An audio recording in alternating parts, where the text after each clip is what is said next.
Les choses dans votre vie vous échappent et vous sentez-vous comme si c'était la fin? Lorsque vous atteignez cette étape de votre vie, tout devient difficile et effrayant, et si vous ne faites pas attention, le diable pourrait intervenir pour vous décourager davantage. À ce stade, il est difficile de savoir si Dieu vous écoute, mais la vérité est que Dieu n'est pas indifférent à vos problèmes. Il voit votre douleur et entend vos cris, même si cela ne semble pas être le cas.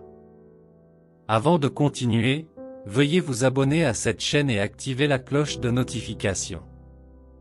La percée que vous attendiez est sur le point de se produire. Dieu est conscient de tout ce que vous traversez, et pour en être sûr, suivez cette vidéo jusqu'à la fin.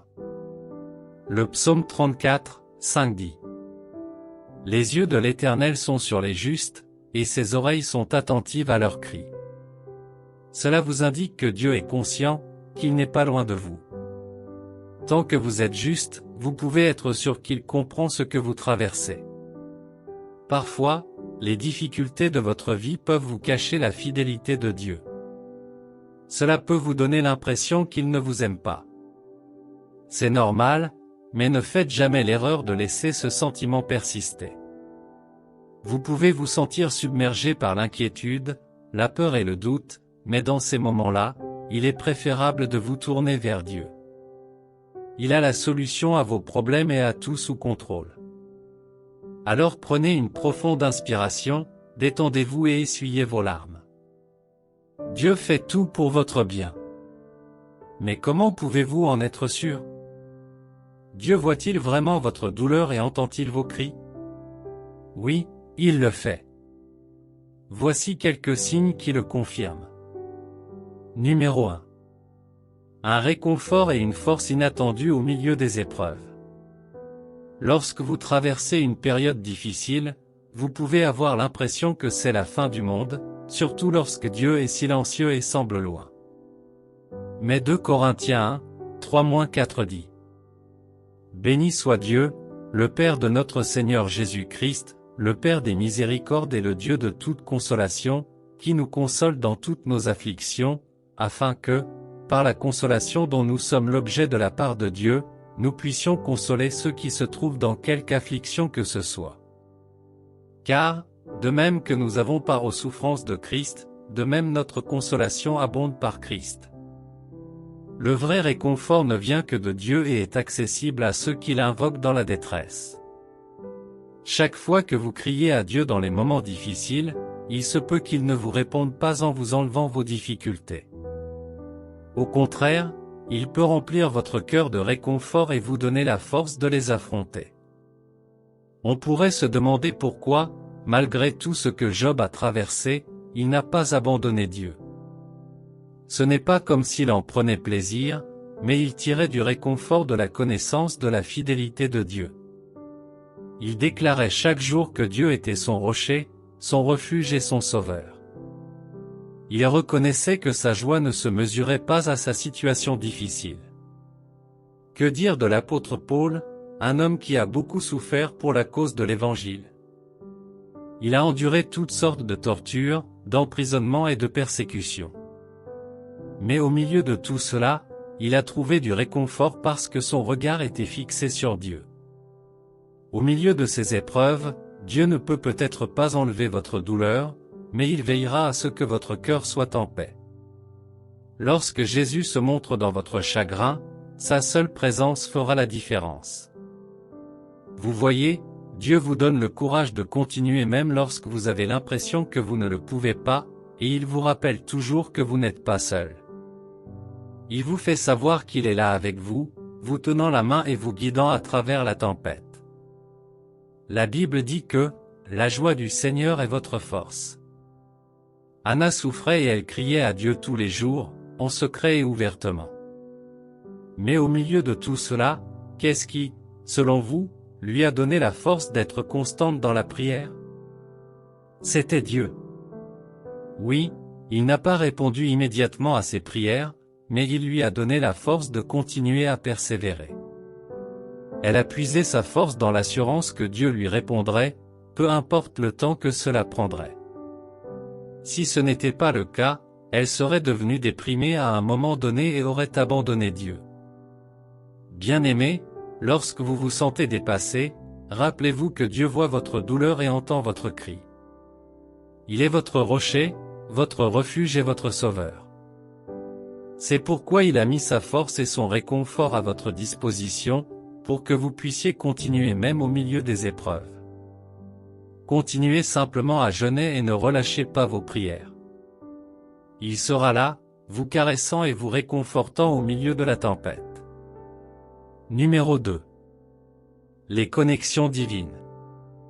Les connexions divines sont ces rencontres inattendues avec des gens. Ces rencontres révèlent souvent la présence et l'amour de Dieu dans votre vie. Elles sont le signe qu'il voit votre douleur et entend vos cris, même lorsque vous vous sentez seul. Elles sont comme une lumière soudaine qui brille dans l'obscurité pour vous guider à travers ces situations pénibles. Prenez l'histoire de Ruth, par exemple.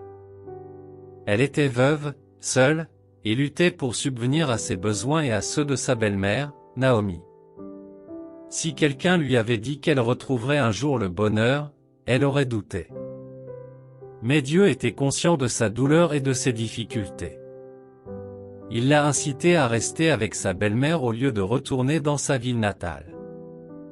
Si elle avait écouté Naomi, elle n'aurait pas pu vivre ce que Dieu avait préparé pour elle.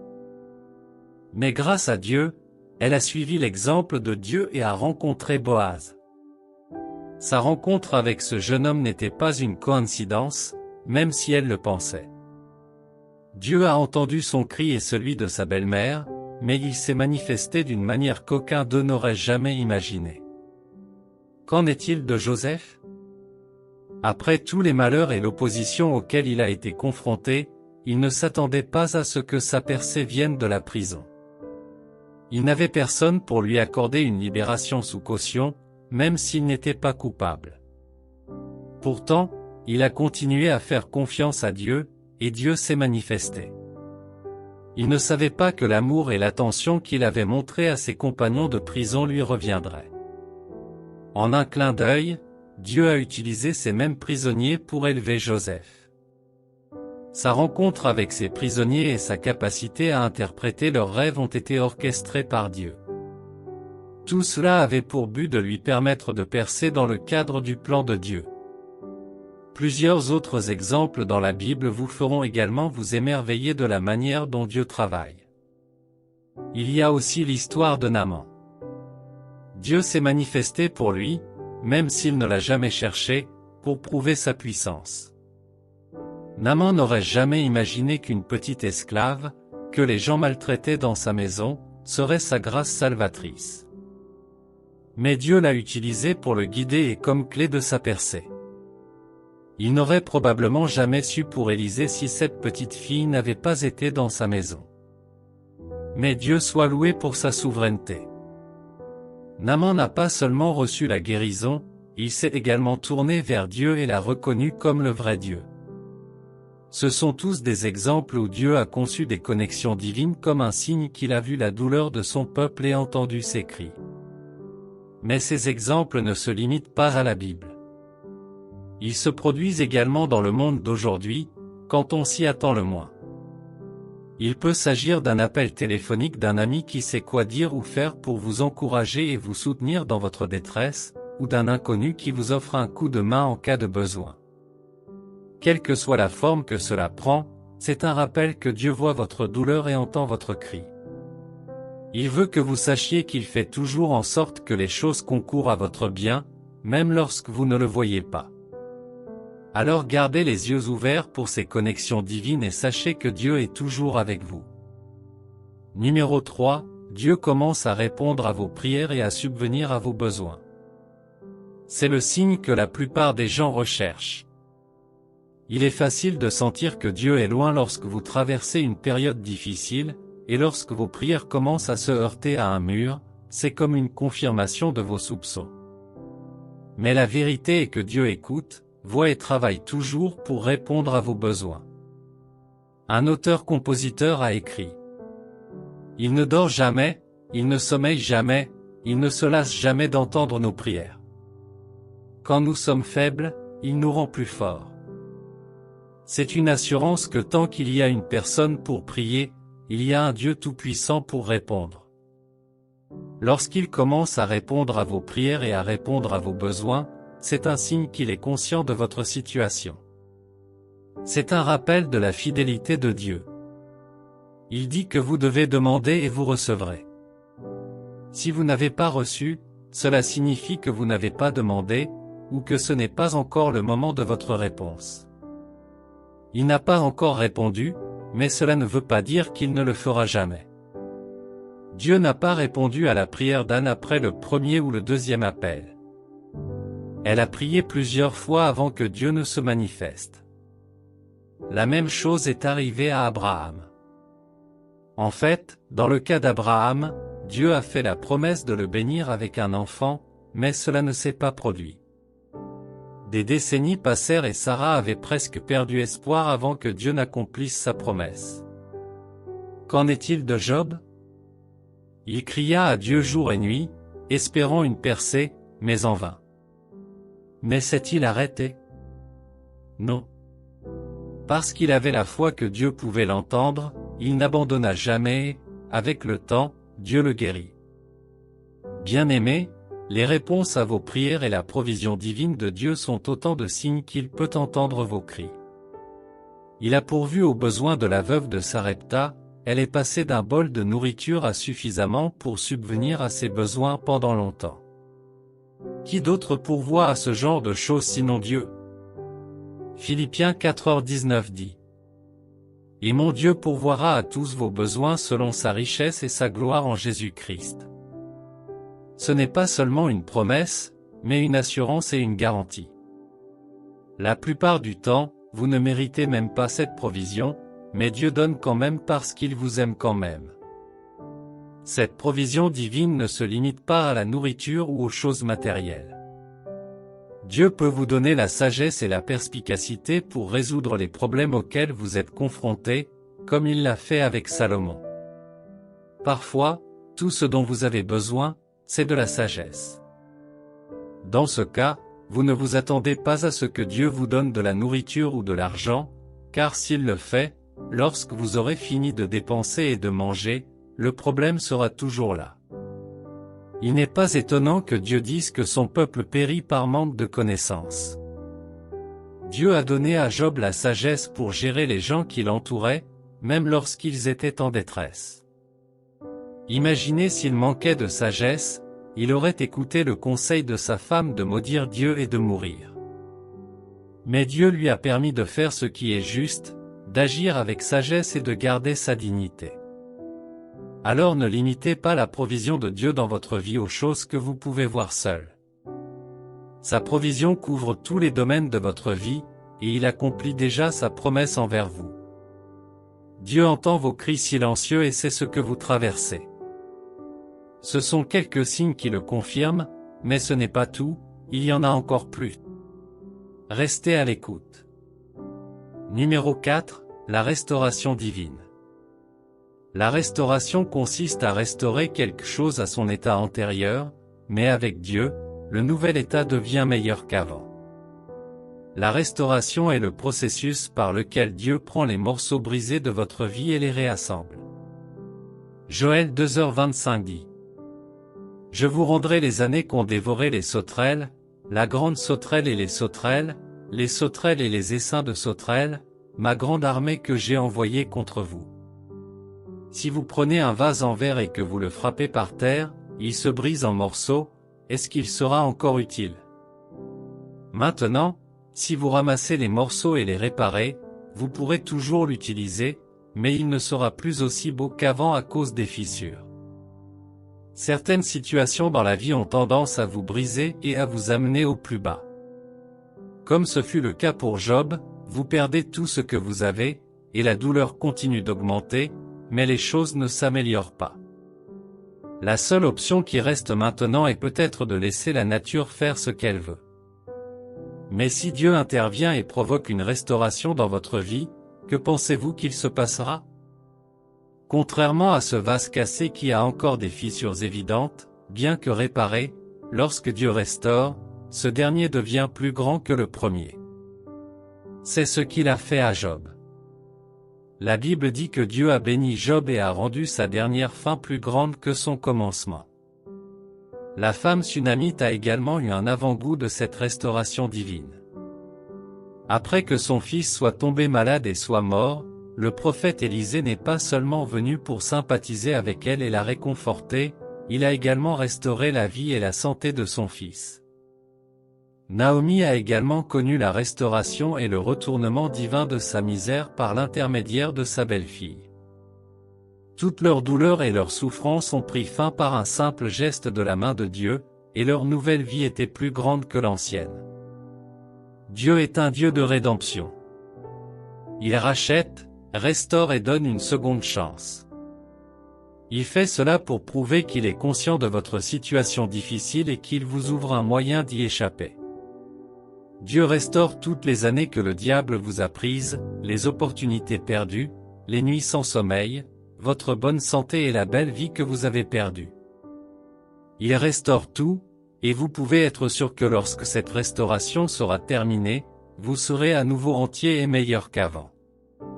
Le psalmiste a dit que Dieu restaure son âme.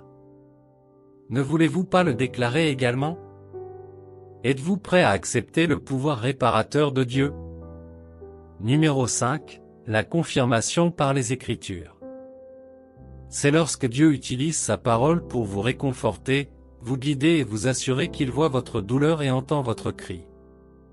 C'est comme une étreinte chaleureuse du ciel, vous rappelant que vous n'êtes pas seul. Les gens ont encore du mal à croire que Dieu se soucie d'eux parce qu'ils ne savent pas ce que dit la Bible.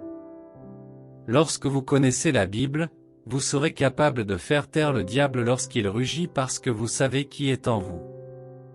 Il existe de nombreux passages bibliques qui résonnent de messages d'encouragement pour les croyants. Ils disent qu'aucune parole de Dieu ne faillira jamais. Avec cette assurance, pourquoi doutez-vous encore de Dieu? Il dit qu'il est votre secours toujours présent dans les moments de besoin. Son nom est une tour forte vers laquelle les justes se réfugient et sont en sécurité.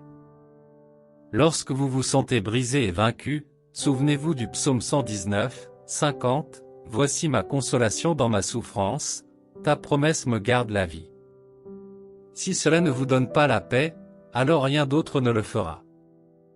La parole de Dieu est la vie, et elle peut changer n'importe quelle situation dans votre vie. La Bible dit aussi que Dieu est proche de ceux qui ont le cœur brisé et de ceux qui ont l'esprit abattu. Si la parole de Dieu dit cela, alors vous pouvez être sûr qu'il connaît votre situation difficile. Lorsque vous connaissez les Écritures, il est plus facile de rester fort au milieu des épreuves. Ne laissez personne vous tromper. Le diable connaît la Bible comme sa poche, mais il essaiera de la tordre et de l'utiliser pour vous décourager. Il citera les Écritures et les retournera pour vous faire sentir que Dieu n'a pas tenu sa promesse envers vous. À ce stade, votre connaissance de Dieu sera votre grâce salvatrice. Savez-vous que la Bible dit que ceux qui connaissent leur Dieu seront forts et accompliront des exploits? Si vous ne le savez pas, alors comment utiliserez-vous ces exploits? Bien-aimés, Dieu parle à votre cœur chaque jour à travers les Écritures. Vous ne pouvez jamais le savoir, votre seule chance de l'entendre pourrait être d'étudier sa parole. Il a dit que vous devriez lui rappeler ses promesses à votre sujet, et il les accomplira. Mais la question est, connaissez-vous la promesse de Dieu pour vous? Il dit, vos pleurs peuvent durer une nuit, mais la joie vient au matin. Essuyez vos larmes. Dieu répare votre cœur brisé. N'ayez pas peur ou ne soyez pas consternés car Dieu promet de vous réconforter. Alors, si vous vous sentez dépassé, ouvrez votre Bible et demandez à Dieu de vous parler. Il vous donnera peut-être un verset qui parle directement de votre situation, confirmant qu'il en est conscient.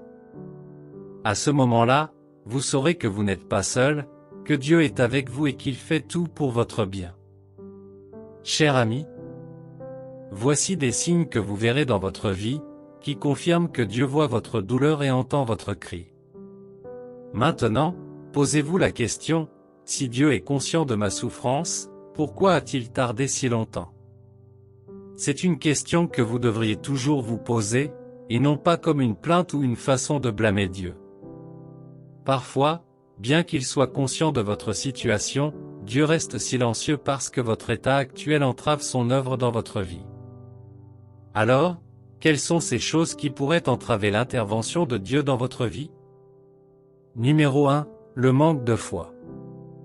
La Bible décrit la foi comme la confiance en ce que vous espérez et l'assurance de ce que vous n'avez pas vu.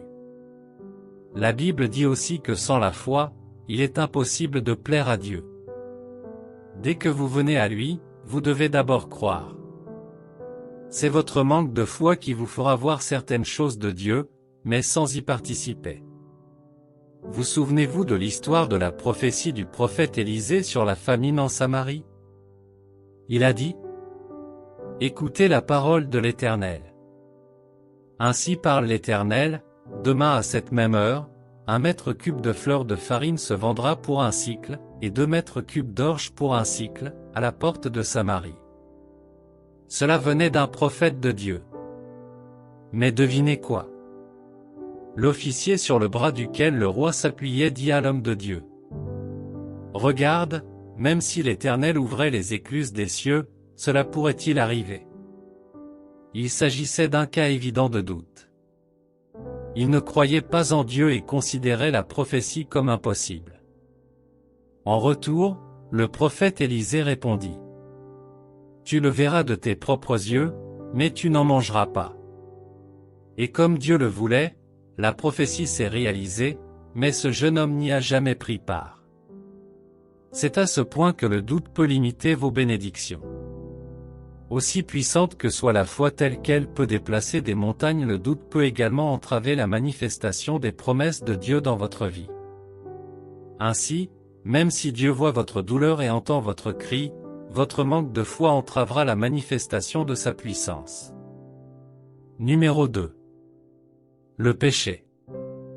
Ésaïe 59, 13 dit: « Certes, la main de l'Éternel n'est pas trop courte pour sauver, ni son oreille trop dure pour entendre. Mais ce sont vos crimes qui vous ont séparés de votre Dieu, ce sont vos péchés qui vous cachent sa face, et l'empêchent de vous écouter. Car vos mains sont tachées de sang, vos doigts de péché, vos lèvres profèrent des mensonges, et votre langue murmure des méchancetés. » Dieu est omniscient et tout-puissant, mais parfois il ne peut pas intervenir dans votre situation, non pas parce qu'il n'en a pas le pouvoir, mais parce que vos péchés ont créé une barrière entre vous et lui. Dès que vous considérez l'iniquité dans votre cœur, Dieu ne vous entend pas. Dieu n'a rien à voir avec le péché. Peu importe à quel point vous êtes proche de lui, dès que vous vous égarez et ne vous repentez pas, un mur vous sépare tous les deux. De la même manière que la désobéissance délibérée de votre enfant vous attriste, votre péché attriste également Dieu.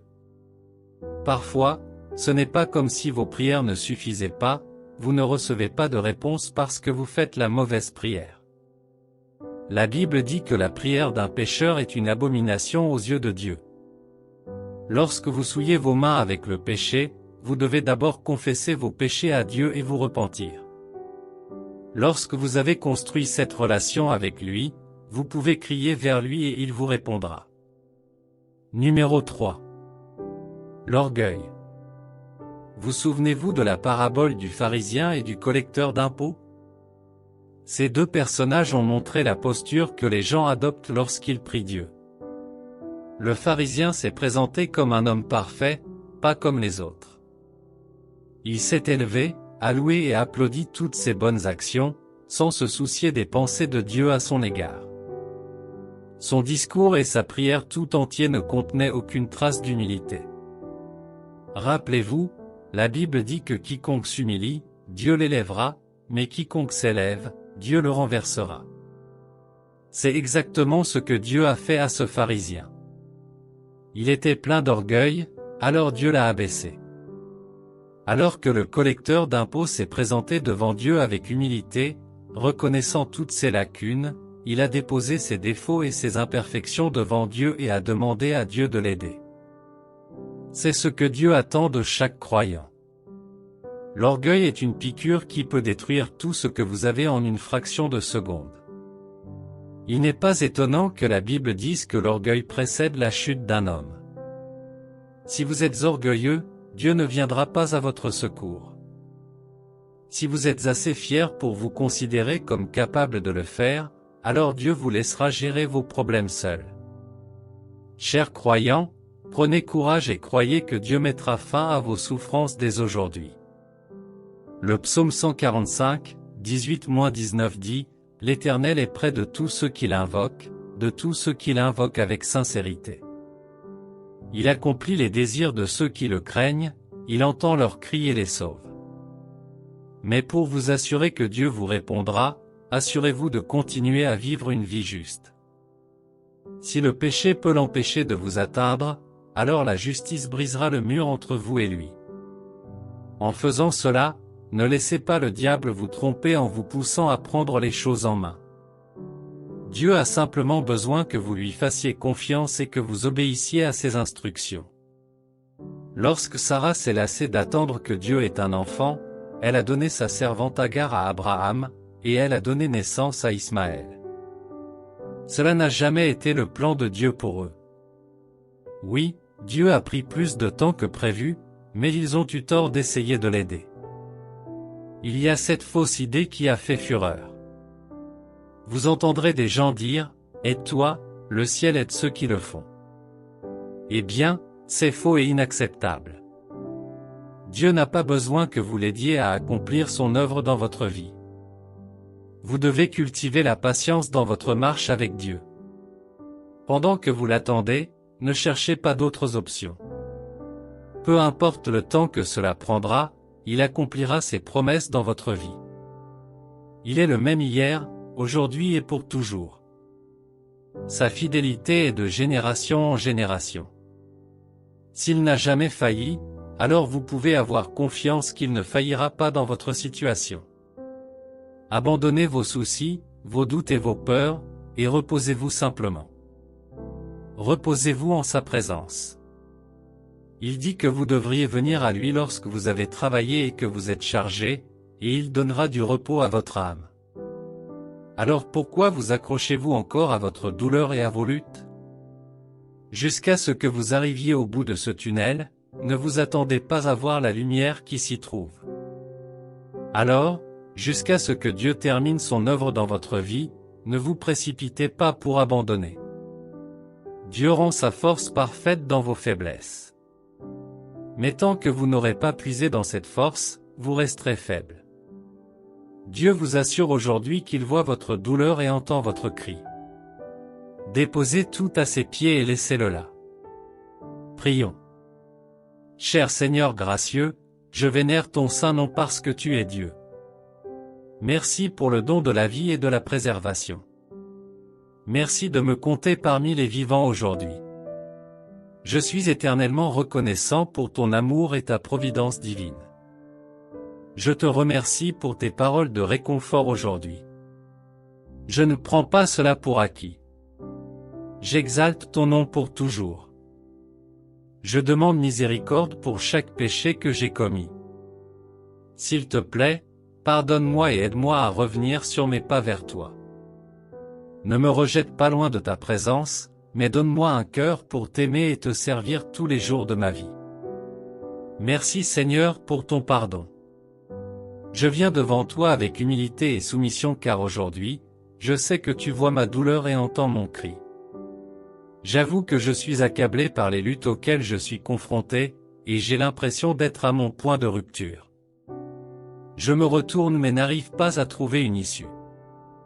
Mais je sais que tu es mon rocher, mon refuge et mon sauveur. Je crie vers toi, Seigneur, car je sais que tu es le seul qui puisse m'aider. Je suis faible, mais je suis ici pour puiser de la force en toi parce que tu es fort. S'il te plaît, donne-moi le courage et l'audace d'affronter tous mes problèmes de front. Je sais qu'avec Jésus-Christ en moi, je peux tout faire. Guide mes pas et emmène-moi au bon endroit au bon moment. Dieu juste, j'apporte tous mes soucis, mes angoisses et mes peurs devant toi. Je les dépose à tes pieds et te demande de me les enlever. Je ne peux plus les porter, mais je sais que tu le peux. J'ai travaillé dur et le fardeau qui pèse sur moi est trop lourd. Mon porteur de fardeau, s'il te plaît, donne du repos à mon âme. Je sais que tu vois ma douleur et entends mes cris. Comme tu l'as fait pour Anna, tu connais chaque larme que j'ai versée, chaque nuit blanche que j'ai endurée et chaque supplication que j'ai prononcée. Tu n'as pas répondu immédiatement à Anna, mais elle a continué à prier et à tenir bon. Je laisse donc tout entre tes mains, Seigneur. Je sais que tu as un plan pour me faire prospérer, pas pour me faire du mal. Peu importe le temps que cela prendra, je continuerai à tenir bon jusqu'à ce que ma percée arrive. Père aimant, s'il te plaît, aide-moi à te faire davantage confiance. Aide-moi à avoir foi en toi et à continuer à obéir à tes instructions. Aide-moi à comprendre que tu travailles toujours pour mon bien, même lorsque je ne peux pas le voir. S'il te plaît, aide-moi à vivre au-dessus du péché et à faire ta volonté à tout moment. Seigneur, s'il te plaît, débarrasse-moi de l'orgueil et donne-moi un esprit humble. Apprends-moi à être comme toi et à vivre pour toi. Merci, Seigneur, d'être mon Dieu. Merci d'être mon Sauveur et mon Consolateur. Merci de m'avoir entendu et de m'avoir répondu. Au nom précieux de Jésus, je prie. Amen. Si cette vidéo a eu un impact sur votre vie, aimez, laissez un commentaire, partagez et abonnez-vous à cette chaîne.